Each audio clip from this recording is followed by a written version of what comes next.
5 bürcün dövrü 2026-2030-cu ilə doğru 7 illik döngü və yeni dövr başlayır 5 bürc üçün.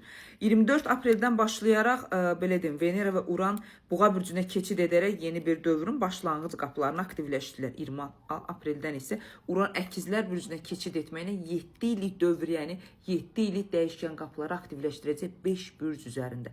Bu dövr sizin həyatınızda böyük bir dəyişiklik edə bilər. Onların içərisində zaten birinci növbədə Buğalar sesi, çünki keçidlər olaraq Günəşin aktivliyindən, Uranın, Veneranın aktivliyinə, daha sonra isə belə deyim də özünüzə yeni qapı açmaqdan Buğalar həm yer dəyişmə edə bilərsiniz, həm zaman çərçivəsinə doğru belə deyim böyük sərhədlər qoyaraq özünüzü tamamilə aktivləşdirə bilərsiniz. Qayda qanunu siz qoyacaqsınız Buğalar. O belə deyim bu dövrdə.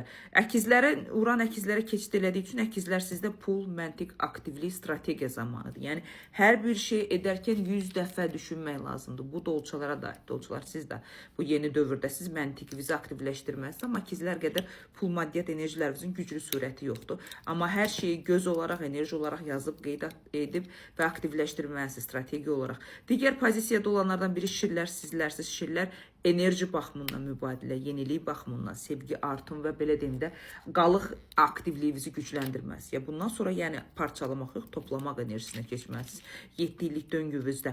Və daha sonra ən güclü pozisiyalardan biri əqrəblər sizlərsiniz. Əqrəblər sizlərdən böyük dəyişiklik həm özünüzü formalaşdırmalısınız, görünüş olaraq, ailə olaraq, gedişat olaraq, həm də belə deyim, sosiallığınız, ətraf mühitinizi daha çox böyütməlisiniz. Çünki aldığınız enerjilər 7 illik dövriyədə başqa ölkələrdən ola bilər, başqa yerdən ola bilər, başqa insanların ola bilər. Döngümüzün, enerjimizin yeni dövrünü sosiallığınızı dəyişməklə, ətraf mühitinizi yeni dövrə çevirməklə əqrəblər yeni bir alanda özünüzü aktivləşdirə bilərsiniz. Bu dövrdən istifadə edin.